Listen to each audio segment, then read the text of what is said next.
of the Imperium.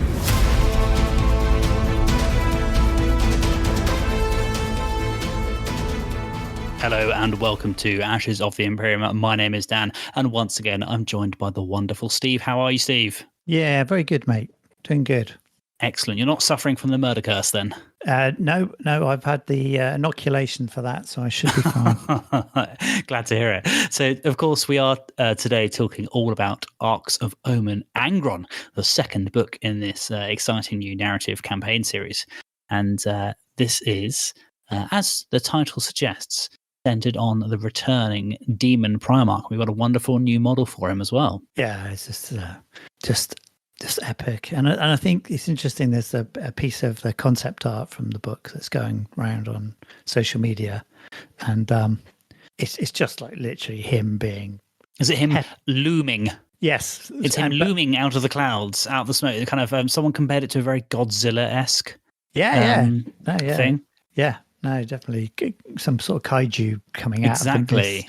And it's like las beams and las cannons all firing into him and stuff like that. But I think the model fits really well. I've not seen it in the flesh, but I think from the pictures we've seen, it looks mighty enough. It looks pretty big. Yeah, it certainly is chunky. And do you know what? Before we crack on a little bit with the book, one of the things that I was thinking about Angron is the scale. So, like, you've obviously got a model, and a model's just a representation. And you know, if you look at things like rhinos, they don't necessarily look like they could fit 10 Space Marines inside them. Sure, whatever. But for me, as I'm reading this book, and it's got a lot of Angron in it, I struggle to kind of reconcile the scale that the art puts him at, and like the scale of him taking actions within the story. So, like, there's a scene where he's like, you know, Angron is on the bridge of his flagship.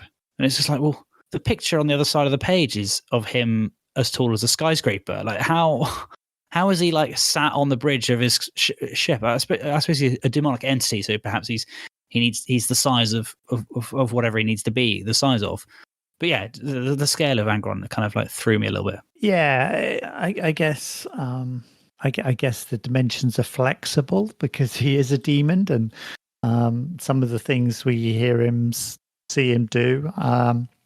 Yeah, I think one of the good things about this book is we kind of get to see inside his head, because a lot of it is from his point of view, and it's not just all you know. It is an interesting insight. Yes, you know, he basically just goes and fight everyone, but that's fine. We know that's what he does, but. I think for me, it just gives him a little bit more personality than perhaps his stat line. Yeah, I think that's something I feel that you can kind of struggle with characters like Angron, is if you do see them as just like, you know, the whole like Mimi, blood for the blood god, rage machine, which, you know, clearly he is an entity that is fueled by rage and hatred. But if you just see him as just that, then it's quite difficult to, I suppose, relate to him. And obviously, as humans, we do like to relate to human stories. That's certainly something that I found myself kind of wondering as I'm reading the book, is that the kind of the tragic nature of the character is something that you kind of like gets alluded to and revealed sort of a little bit towards the end. Whereas the first part of the book, it is kind of, I felt like it was just kind of like raw Angron smash type stuff. Yeah, and he's definitely his anger is fueled by something we'll talk about in a minute. But it was good also that we got Vashtar appearing as well, so it didn't feel just like a total aside. No, we were still, even though he was the central thread of this. We were still part of the whole Arks of Omen, so I thought that absolutely was good. And in fact, let's that's an excellent segue, Steve, onto the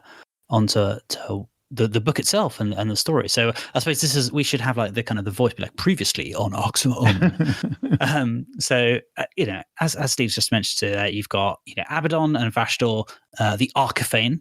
They're hunting for something called the Key. And the key is described in the book as something to open a metaphysical lock in order to unleash an ancient weapon of galaxy-altering power. So that's curious. I wonder what that will look like as and when we get to the end of this narrative arc. What do you think the ancient weapon of galaxy altering power is going to be, Steve? Don't know. It The feels power like of friendship. of forgiveness.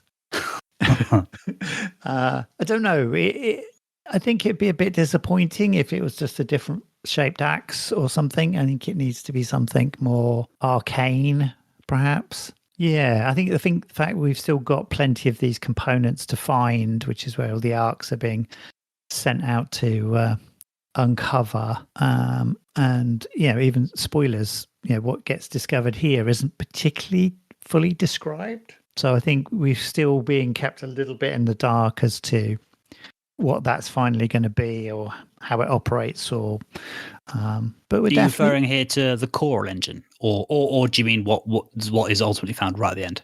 Yeah, right at the end. Ah, okay. I was going to say, I'm not sure the core engine is going to feature very much in the narrative anymore. But yeah, we'll get onto that. Unless you got a broom. Yeah, a Hoover, more like. Yeah, space Hoover. So, right, cool. So that's the background. Abazon Vashdor and the Bale fleets, the Arks of Omen, and all that jazz, looking for all the various key fragments to unlock this super weapon. Yes, and this aspect of the story theoretically centers on the flagship, the Stygian Heart, the Ark of Omen, the Stygian Heart, and the Bale fleet around it. And it's sort of captained by a Chaos Lord, Apophari Quen, from the Scourged. And the Scourge are an excellent Chaos Warband. Love to the kind of the vibe of the Scourge. And I think they are cursed to hear every single lie ever told. That's a bit dark, isn't it? Yes. Yes. Yeah. I think that's really cool. And obviously they're very Zinchi, this lot. So I think they're quite a nice kind of foil to the kind of single-minded Cornish hatred of Angron. So it's quite cool to see them featured. But that's basically how the book starts. It's Stygian Heart, the Bale fleet goes in, and they're attacking this an astropathic hub fortress of a planet called Malak Bael, yes, which flows off the tongue. And why is this an astropathic hub fortress, Steve? Because we have something that has been unearthed, an ancient site that's been unearthed by a Inquisitor, and she's kind of worked out how to switch it on, which is basically by plugging in lots of batteries, which in this case is psychers. Just like the Astronomicon. Yes, it's just plug enough of them in, get enough voltage going through it, and basically powered up this thing, which is called the Coral Engine. And we get quite a lot of detail on it, which is cool. I mean, like how it kind of operates, how it works, where it is. Bit of a floor plan. We all love a floor plan, right, kids? Any form of maps. Yes, exactly. And I think the way this is introduced is really nice because we don't get told it straight away as such, but what we get is Angron basically can see off in the distance this burning white hot kind of witchcraft, and it's driving him nuts. He's like, this can't exist, this is bad, and that's actually like a beacon that draws him in. I think that's quite a nice way of doing it. He's not looking to explain anything. He can just see this kind of what starts off as a bit of an itch at the corner of his eye, which turns out to be something that just, I think, actually empowers him at some stages of the story. Yeah, there's a pretty critical moment that we'll get to where that is quite interesting. For me, like the coolest thing about the core engine is like the kind of side stuff. So yes, it's booted up to be almost like a kind of like mini Astronomicon to help with all the madness of the warp, and ships were going missing and getting delayed and all that warpy stuff.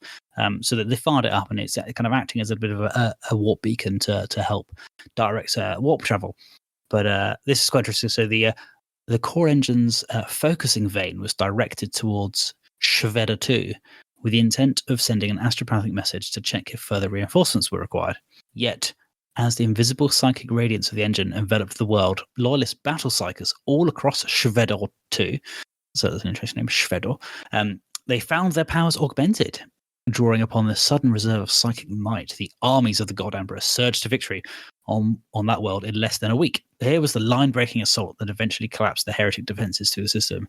And if the loyalist psychers on Shvedal 2 were burnt out and slain by their miraculous exertions, that only made them glorious martyrs in their comrades' eyes. So I like the fact that it's kind of like, yeah, it's win. It's like the witches are all burning, good, and we're winning. So glorious martyrs in their comrades' eyes. Yeah, no, I think for me, you know, that we're talking about it being a completely different part of the sector. This isn't just torchlight shining down the corridor. This is a proper piece of kit that has incredible power.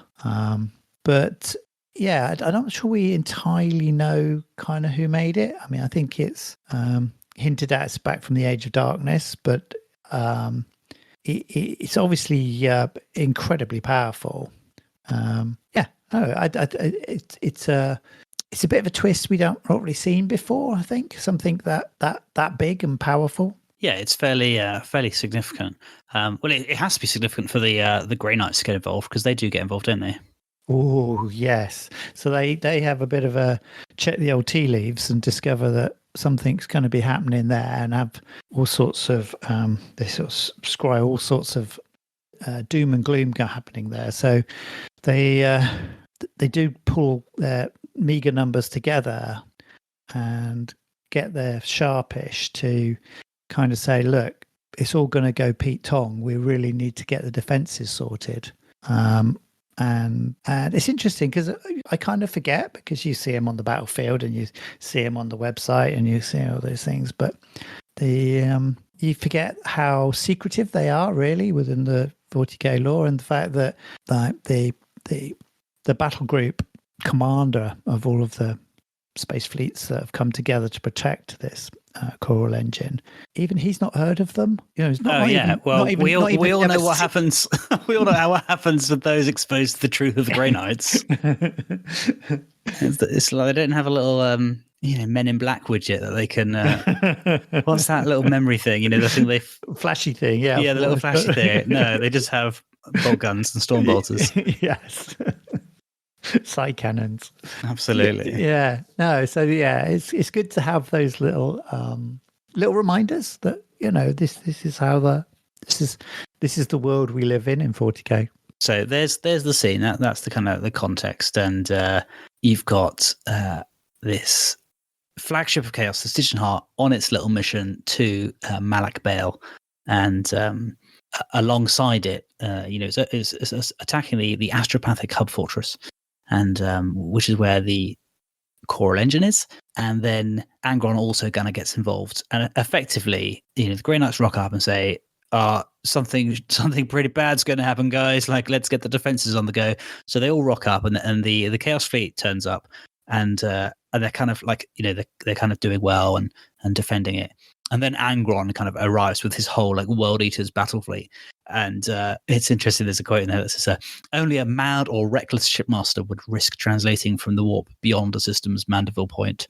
For to do so, chances emerging within a planet or star, and thus suffering a truly horrible end. So I love the idea that like Angron's World Eater fleet kind of almost plays like chicken with the warp, and just like materializes into real space, just super close to the planets, and so crazy like danger close planetary assault.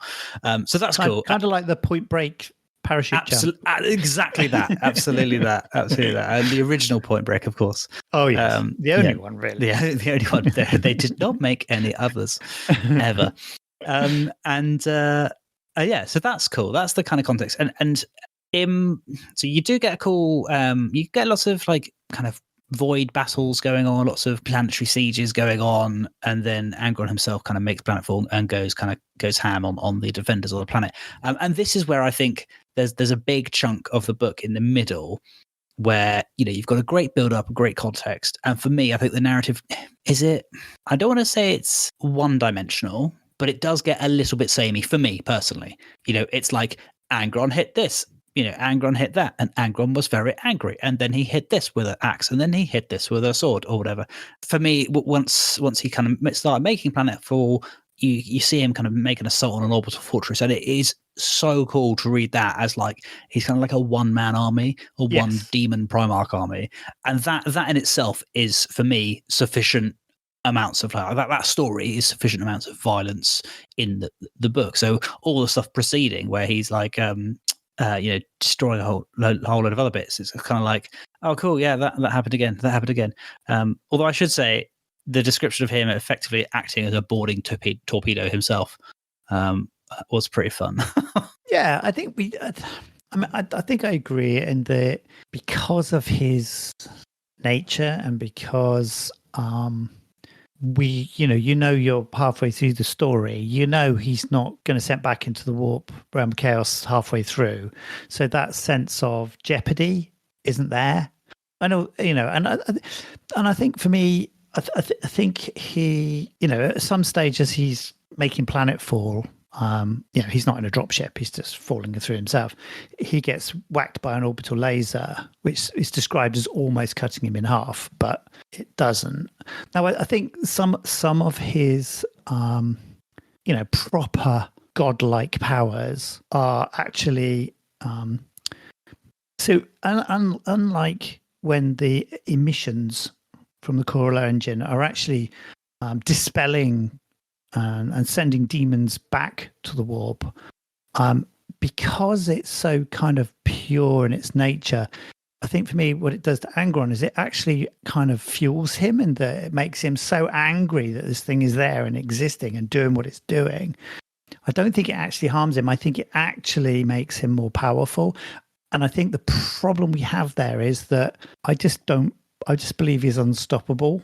And I think just to disagree with you slightly, Steve. Like it does describe him as kind of faltering and kind of being weakened and like being battered by the core engine's power. So I don't necessarily think it does kind of make him stronger. I think it enrages him, which he then draws strength from that rage. So it's not the core engine itself that makes him stronger, is it?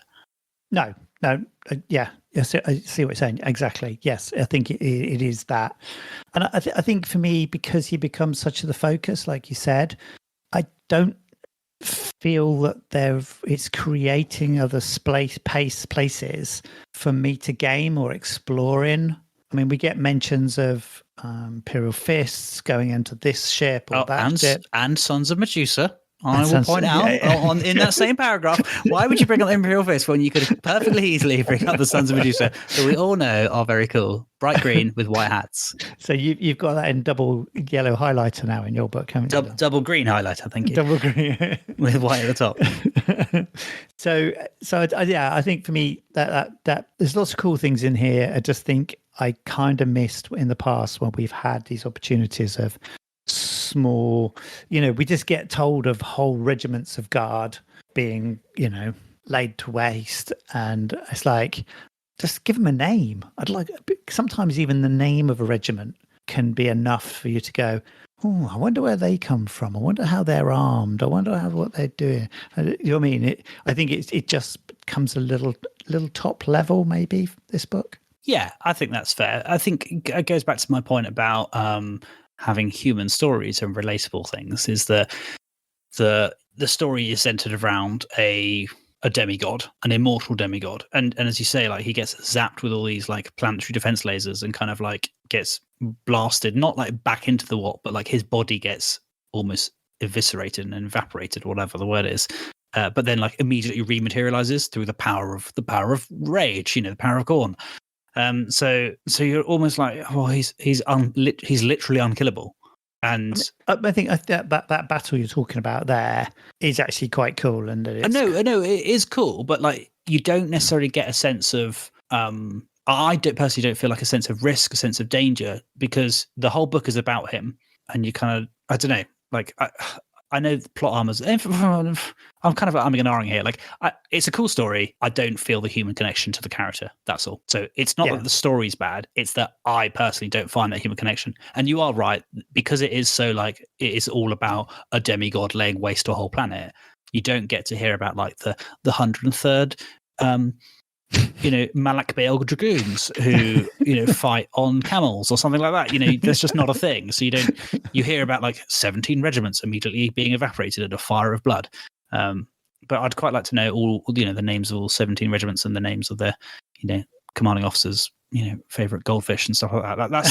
That's the kind of detail we like. And actually, notably absent is a lot of like breakout boxes. Our little breakout boxes that we like. There's not a huge amount of these in the book, which is often where you find the most, for me, the most interesting little snippets. Yeah, no, I agree. And that, so does it drive the whole story forward? Yes, it does. Is it a cool story? Yes, it is. I guess for me, it's is it a narrative book to dive into? And I think that also then is like the second half of the book, which is what we'll talk about in a minute, which is the new rules and the new missions and stuff like that. And are they? Is it really? I'm going to be a broken record here, but I think that the beauty of the original Vigilus books were true narrative books, and that we still had a massive story, and we still had Abaddon turned up, so we still had a massive warlord, huge hero turn up, but we still had all these other little places described, all these other regiments, these sort of other little fights going on, all these other locations, and I think that's what I feel for me and how I play is kind of missing here. Yeah, I'm with you. So, just kind of moving on with the narrative itself, Angron makes planetfall, and he's absolutely wrecking face. And meanwhile, the Stygian Heart and the cowardly Chaos kind of scourged warband are like, all right, cool, sod this, we're out of here. And they're kind of pondering / half escaping. And that's when Vashtor rocks up, and it's like, get back into the fight, my dudes. And kind of like machine possesses their ship. Yeah. I think that's, for me, this is the coolest bit, is the development of Vashtor as a character. And it's interesting that he basically, he kind of hijacks this ship whilst they're still on it and locks them out. He plays all havoc with the doors and locks them out. And he's kind of like, oh, I quite like these guys who are fighting against me so aggressively. Maybe they'll be a useful little tool. And he kind of like magics away a group called the Tome Keepers. And you just think that like, oh, that's interesting. You're starting to see, him kind of be like, oh, I quite like these Zinchi lot. Like, they're cool. And hide them away for another day. And you just think like, what little chess pieces, what little army list is he writing in the background? And what for? I think we're definitely beginning to see, I think he's going to be a bigger player than this sort of quiet little ally to Abaddon that as he appeared has basically kind of said, hey dude, I can fix your ship and I can sort a few things out for you, and hey, I know the locations of some stuff you might like, rather than being this sort of fixer character. I think he's going to end up being he's definitely going to be more than an NPC, isn't he? Yeah, exactly. We're definitely going to remember his name, not that guy from the bar. With Vashtor kind of like turning the ship around and getting back into the fight. Meanwhile, you've got Angron going absolutely crazy on the planet's surface of Malak Bale, and he basically gets to the kind of the center of the coral engine, but not before Imegna, the Inquisitor. She basically has to tie up all of the AdMech advisors. I love this. Yeah, basically she says, we're in trouble here. Take out all of the safety. All the safeguards. Yeah, take all the limiters off. Take all the safeguards off. Literally pull all the fuses out. Just let this thing do what it needs to do. Just like ramp this up to 11 and 12 and 13 and like all the. So I love it. It's like this is the rest of a Magnus. Sorry, this is Inquisitor Glory Magna, who's a Ordo. What's she? Ordo Xenos or something like that. Yes. I think so. But yeah, she's an Inquisitor. And she's discovered this coral engine, and initially everyone was like, no, don't switch it on, it could be crazy, whatever, but she's like, no, it's pure, it's not chaos tainted or whatever, so switch it on, and it's acting as like a kind of like mini Astronomicon and all that jazz, like we said, and then Angron and the World Eaters are charging their way towards this thing, and they're like, we've got to switch off all the safeties. And the admiral like, no, don't do it, you'll be crazy. She says, the rest of Amagna's small private army held at gunpoint the horrified tech magi, dissuading them from interfering with this reckless act of tech heresy. The Martian priests cried out for the Inquisitor to stop, but their pleas fell on deaf ears, and Magna was convinced that the light of the God Emperor was the last best weapon in her arsenal. She had decreed that it would shine out as brightly as it could. And this is the best bit in the book, I think, is the sort of death of her as a character. yeah. So it's the best bit, but it's also the most hilarious, ridiculous bit. But it's very 40k. So at this point, the core engine switches on, goes all the way up to 11, zaps almost every single basic demon off the planet and out of the system, and until it's only Angron and his obviously 8 bloodthirsters, and the kind of like the poetic narrative epithets of like 8 bloodthirsters and 8 hours, and it took them 8 days and 8 this whatever, classic Wolfie McWolferson. But so yeah, Angron rocks up, and he's just having like everyone, all the Grey Knights, all the planetary defense systems, all smashing him full of bullets, and he's just about to have that kind of like moment of being banished. But then the bloodthirsters rock up, and they're like, "Nah, we got this. We're Angron's bodyguard." And one of the bloodthirsters uses his whip and whips it around the Inquisitor, and like grabs her from the engine and flicks her like out, into the sky. And it says, still yelling rites of abjuration and firing her bolt pistol into the bloodthirster's face, the Inquisitor was borne through the air to meet the swing of the demon's axe. Her head tumbled hundreds of feet to the ground below, its expression still one of zealous wrath, even in death. And I just love the fact that she's like, manning this like weird core engine thing, like, more power. And the bloodthirster like whips her off, and she's like, yep, I'm going to have the clarity of purpose and mind to, as I'm being whipped off, to shoot a bloodthirster with my bolt pistol. Oh, genius bit of writing. Yeah. I mean, that's what you want. That's what you want. And the Grey Knight captain as well. It's quite funny because like you've in the kind of satellite, had this Grey Knight captain that rocks up, and the Inquisitor, and all these kind of really important characters. And he's kind of a named dude, isn't he? Crom. Well, he's named in this book. He's not like a named dude. Like he's not like a special character in the book, in the Codex, is he? No, but he's definitely been named before. Oh yeah, so he's the leader of the little Grey Knight kind of detachment here. He gets Angron, he gets an axe to the face. The Inquisitor gets like bloodthirster whipped and then axe to the face, and even the kind of like the Admiral gets murderated later down the line by the murder curse. Yes. Tell us about the murder curse, Steve. Well, with the Grey Knights dealt with, the Inquisitor in multiple parts scattered around. Angron smashes the coral engine, and it's not just a big explosion. It's literally breaks the planet in half.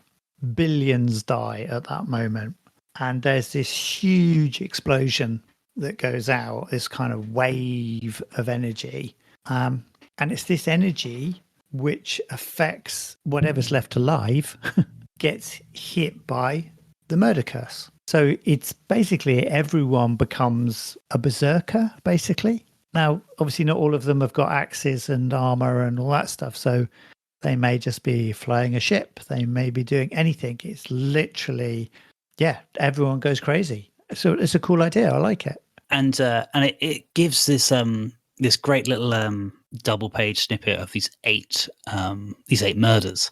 And so in the book, Angron like smashes his axe towards the kind of heart of the machine, and just as it's like a molecule away from breaking, he kind of gets like this weird, like not a flashback, but this like weird moment where he kind of like perceives the world through Khorne's eyes, and feels like every single murder that happened at that single point. So like when his axe fell on the machine, every single murder across the galaxy that happened at that point of like every single knife that went across the throat, every single shiv that went into a back, every single like power fist that went down into, you know, like all this kind of violence he kind of perceives across the galaxy in this like single moment of like mind blowing kind of perception.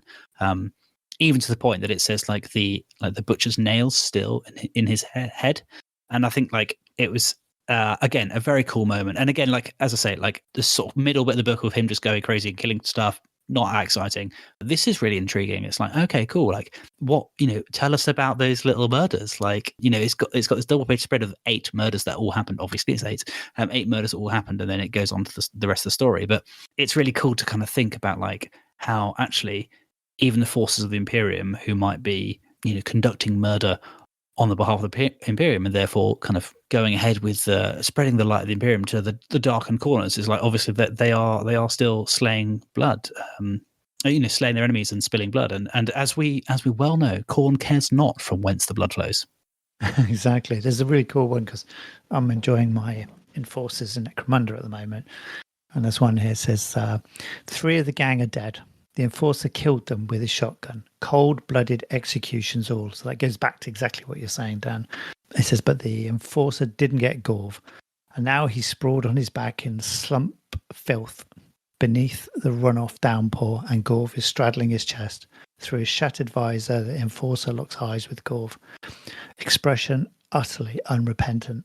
With a howl of loss and pain, Gorv brings his hatchet down with both hands and buries it in the Enforcer's face. So, yeah, like you say, I mean, there's a really cool moment there of what the murder curse is doing. Yeah, and I think that then gives you those human stories that we've been missing, I think, from the book. Yeah, and then the book then sort of goes on. I think like it's in almost like the last pages about the murder curse before kind of it goes on to the Vashtor bit right at the end, which is almost like the epilogue.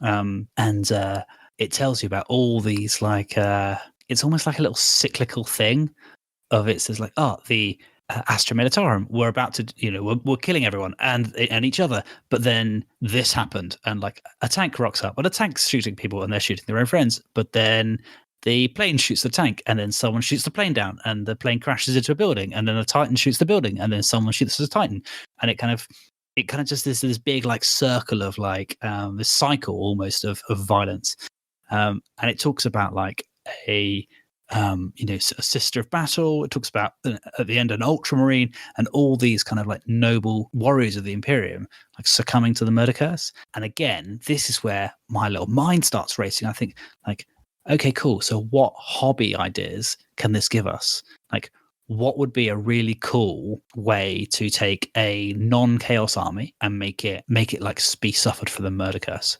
So you could do obviously something like Astra Militarum. You could take all the like the Renegade Guard models from Kill Team and Blackstone Fortress and some of the old Forge World uptake kits, and kind of paint them sort of red, and they could be, or like you could paint them as like Cadians, but then like have loads of blood all over them. Yeah. No, that's nice. That's nice. Rather than actually paint them like chaos, you paint them as if they've fallen to chaos, like there and then. Yes, that would be interesting, wouldn't it? I mean, I think for me, it's that you capturing that moment of change would be cool, because it goes on to talk about the fall of the whole fleet, and kind of qualifies in one of the box outs that 80% of the battle groups fell to the curse. It was only the Grey Knights, Sisters of Silence, and the Custodians that proved truly immune. And so at a stroke, the Indomitus fleet Quadrus was not only mortally wounded, but much of its still colossal strength turned traitor. So bingo, like, you know, what would like traitor Sisters of Battle look like? Yes. And there's a few, I think there's a few like of the Age of Sigmar Slaves to Darkness kits that come with like female heads. There's plenty of female heads in Warcry and stuff like that. So you could do a really cool Sisters of Battle army with lots of kind of head swaps from like Warcry models and Age of Sigmar heads, stuff like that. And just kind of like, even they've got very like iconic hairstyles, obviously the Sisters Battle. So even if you put like female heads that don't have those hairstyles on, I think that's enough to make them kind of lose a little bit of their purity, sort of the purity look.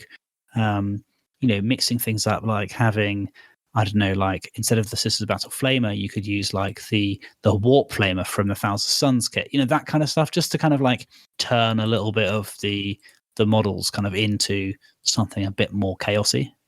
Yeah, I mean, it talks about psychosis and mutation as part of the Carmine shockwave, as they call it. So, yeah, no, absolutely. And I think, I wonder if we're going to see this fleet return as part of another arc. Is it going to join with another one? We don't know. I mean, or is it just going to stay there out in the dark reaches of the warp, only to appear at another time? So, yeah, I really like that idea. And I think even fun stuff like, maybe you could do like a breacher team, because they would be something perhaps on board one of the ships that's been overtaken. They survived the fight, but they've been overtaken. Even if you started fusing them with sort of dark mechanicum pieces, that might be interesting. Maybe they start working with Vashtor. Yeah. Because we see Vashtor beginning to collect useful components or trinkets, whatever you want to call it. So yeah, I think that's a fun way to look at this. I think one way to sort of spin it out into narrative stuff. Definitely. And then I suppose finally, from a narrative point of view, you've got, I suppose, the point of the book, and essentially the reason Vashtor rocked up and took control of the Stygian Heart is because Angron is clearly just this big distraction carnifex, if you will, but demon Primarch. And with the destruction of the core engine, basically the whole planet shatters. Angron is like vaporized back into the warp, and the planet explodes. Even like it talks about like a huge chunk of the planet like smashing into another planet in the system, and just like immediately, like within moments, it's kind of like a world-ending impact of like a chunk of a planet hitting the other planet. And I love that. That's really cool. In fact, it reminds me of the how like on Reddit you hear about like the Lord of the Rings, like why didn't they just use the eagles to do that? All these kind of like fan theories that are kind of like questioning the realism things. There's one of them which is about like the scientific impact of blowing up the Death Star in Return of the Jedi so close to like the moon of Endor. Yeah. And it's all about like such a rich planet, the rich jungle planet of Endor, the forest planet of Endor. In fact, sorry, it's indeed the moon of Endor, is it not? It's not the planet itself. But anyway, it talks about like the kind of like the scientific impact of blowing up a low orbit space station. About like all these like the raining debris, the kind of like forest fires, and like how quickly the atmosphere would just turn to to be vaporized and all that stuff. So have a look at that like scientific impact of I think it's like the Endor apocalypse or something like that. Okay, yeah, that makes sense. Also, when you're talking about the explosion, the planet exploding, we also get to see a little bit more of Ashtor's power, because he's on the Stygian Heart, the Ark, but he's actually manipulating parts of it to become kind of like a ablative armor to all these kind of bits of planet that are coming towards him and bits of wreckage, because he wants to move into the center of the devastation. So he is he's more than a man with a spanner. Yeah, I think that's quite a cool. It gives me kind of like Magneto vibes. When like Magneto is kind of like flying, because he's not flying, is he? He's kind of using the magnetic field to suspend himself slowly. It gives me that kind of vibes of like, I can't remember which one of the X-Men films it is, but when he's like hovering above the humans and he's got like this kind of debris cloud of metal around him, that's cool. And then also it talks about him like using parts of the ship as like a staircase, and basically like the staircase forming up in front of him and then like dissolving behind him to then form up in front of him again. That's obviously a really cool kind of narrative trope that's been used in other media as well. Yeah, so like he kind of comes into his own here and kind of reveals what he's actually after, and it is this like it's one of the it's the magical MacGuffins for the keystone or whatever, the key fragments, and it's this like black rock within the center of the planet that's old as heck. And he basically smashes that apart, grabs it, and then bops out, goes into the warp portal. Yeah, And that's because really every arc has its as we discussed. Yeah, it's its little escape hatch back into the kind Yeah. of his workshop. So he essentially uses Angron to crack open the planet and steals the yoke inside. Could have just done that. 30-second review done. Yeah, exactly. Angron, and you can't make an Angron without breaking an omelette or whatever. But yeah, no, I thought that was a really good. It kind of wrapped up the whole story nicely and reminded us why we're all here. So yeah, and made him much more of an interesting character. And obviously, we know the model now, so and that's quite an imposing model. Actually, it's probably bigger than I imagined it was going to be before we saw it. The Vashtor model. Yeah, I think it's really cool. I think one of the things that would look really cool is some Dark Mechanicus models. It'll be really interesting to see whether those are something that come out or whether that's something that maybe comes out in a kill team down the line. I think if we were going to see a Dark Mechanicum range, I think we probably would have seen them previewed by now. Noting, of course, that during the Las Vegas Open, they showed us the box that he's going to be in, and he's in a box with a whole bunch of Chaos Marine stuff. Yes. So my view is that if we were going to get Dark Mechanicum, he wouldn't be in a box with Chaos Cultists, a Venom Crawler, and 2 Obliterators and Vashtor against the new Dark Angels Azrael with 10 Intercessors and a squad of 5 Death Terminators. And I kind of figured, like, if we were going to see Dark Mechanicum stuff, we would see it now. Yeah, true. But there's nothing wrong with, the Cultist models, and the Cultists have obviously got a whole bunch of cool stuff in the new Chaos Marines Codex. So if you wanted to do a Dark Mechanicum army, then there's loads of scope there to do that with conversions and using the Forge Rod kits, like the Forge Rod Mechanicum stuff from 30k. That kit bashed with some of the Chaos Cultist models would look really cool. Even things like, I've seen loads of really cool, like, Admech conversions of Cawdor from Necromunda as well. Yes, they will work great. Yeah, I've seen those used for kind of Chaos Cultists in general, but also specifically Dark Mechanicum, because they've got those kind of hoods as well.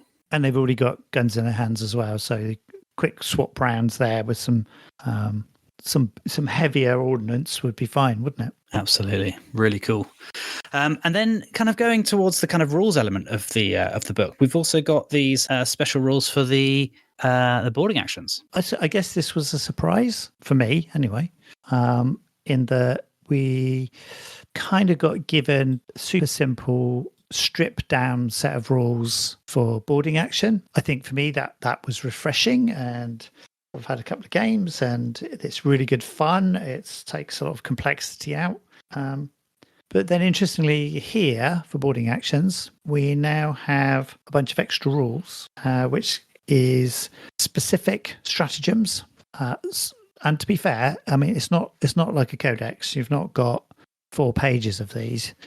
I think that some of the main focuses might get 5 or 6 stratagems, but many factions only get 1 stratagem. And we do see something which I kind of like, which is the kind of restrictions on what you can bring is finessed slightly for some of the armies, because I think the original rules, I'm not saying made some factions unplayable, but you kind of had to keep your cool toys at home, if that makes sense, Dan. Yeah. So do you want to give us some examples? Things like World Eaters. So we've got these special rules. So we've got rules adaptations, enhancements, but it's this kind of top level mustering a boarding patrol. When mustering a boarding patrol, if your faction is World Eaters, then the following rules apply when adding units to your boarding party detachment. And they take priority over the normal rules for mustering a boarding patrol. So you can include 1 fast attack unit. So remember, that's not an option normally if you're playing the core set of boarding action, but only if it is a chaos spawn unit. Secondly, you cannot include more cultist units than Khorne berserker units. And the last one is, when forming boarding squads, do not split cultist units into separate units. Yeah. And that's interesting because that's kind of mirrored across in the Chaos Space Marine. So again, it says all Legion units in your boarding patrol must be from the same Legion. You can include 1 fast attack, but only if it's a Chaos spawn. You can include up to 2 HQ units and up to 2 character models, as opposed to 1, but only if one of them is a Dark Commune unit, i.e. the kind of cultist units. You can include more cultist units than Traitor Astartes core units, but no more than twice as many cultist units as you have Traitor Astartes core infantry units. So slightly different to the World Eaters. You can't include more. You can include more, but not more than double. And interestingly, you cannot include more than one model equipped with the Balefire Tome. Okay, so that makes sense. It's just a bit of a bit of balancing, bit of give and take. Yeah, exactly. Yeah. You can, if you include Possessed, it can only have a starting strength of 5 models. Can't add to it. When forming boarding squads, you can't split cultist mob units into separate units, and accursed cultist units must form boarding squads. When they do so, split the unit so that all mutants are in one unit and all the torments are in another unit. So that's quite cool. And then moving on to, you also get Space Marines. So again, all have to be in the same chapter. You can use, interesting, you can have a Lord of War, but only if it's a Primarch unit. Right. So that's interesting. Not only if it's Robuta Gilliman, but only if it's a Primarch unit. Ooh. So what other loyalist Primarchs are there, Steve? Well, interesting. Yes. We have to return to that. I think they've just left that one lying around, haven't they? Yes, they have. So you can include a fast attack unit, but only if it's an assault squad and they don't get jump packs, or if it's Fenris's Wolves. Love it. You can include one heavy support unit, but only if it's a Hellblaster squad or a Eradicator squad. So we've gone from like the core rules being like, you can only have this, to like, you can only have this, but also this, and this, which I do quite like that. I do like that they're kind of adding kind of some of the kind of elite infantry, heavy infantry in. So that's cool. And then those heavy support units, Hellblasters, Eradicators.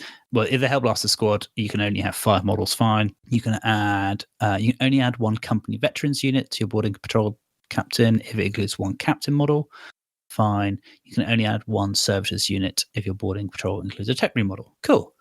And then we've also got Grey Knights. You can have interceptors and Tech Marine with servitors, fine. And you can't have the Wisdom of the Prognosticars upgrade. Astra Militarum, what can you get there? So you can include up to 3 character models, but only one of these can have a wound characteristic of 5 or more. Attaché models can be added to a command squad to increase their size above 5, but no more than 1 attaché model can be added to each command squad. When forming boarding parties, do not split such units into separate units. You can only add 1 Minotaurum Servitor unit if your boarding party patrol detachment includes an engine seer model. And when forming boarding party squads, do not split infantry squads into separate units. So again, I think it's just a neat way of adding some flavour and stopping things getting broken. So yeah, I like them. Yeah, and then the last one is Orcs. All have to be from the same clan. Fine. You can have 2 character models, but only if one's a run herd, and you can't include more than 1 run herd character model, which is interesting because it then has a little restriction on Gretchen as well. So you can only include 1 Gretchen unit. So you can't split them. You can include 1 heavy support, but only if it's flash gits, and you can include up to 2 units of Megalobs as well. And the restriction there is also you can only upgrade 1 model to have a custom job. So yeah, that's cool. I think Gazgol and Megalobs, what's that in terms of points?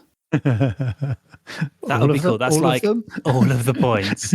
But like that would be a cool little like kind of semi Terminator Space Hulk force, right? Yeah. No, that would work. That would Gazgol, work. Thraka, Meganobs. Okay, that's 27 power level. Ooh. So we're kind of looking at 25, aren't we? Yeah. Although, talk to your friend and I'm sure we can. Yeah, absolutely. And plus it's points, and the points have changed, recently. So who knows? Yeah. I just wanted to point out to the extra boarding stratagems that you get. To me personally, I as much as stratagems can slow the game down, and I can see why if I was a serious match player, that it's almost impossible to know all of them for all the armies, to know what I'm facing. And I appreciate that the bloat of where we are right now. Personally, I think if I've built my army narratively and there is a stratagem that allows them to do something cool, I think I'd like to keep them as some way.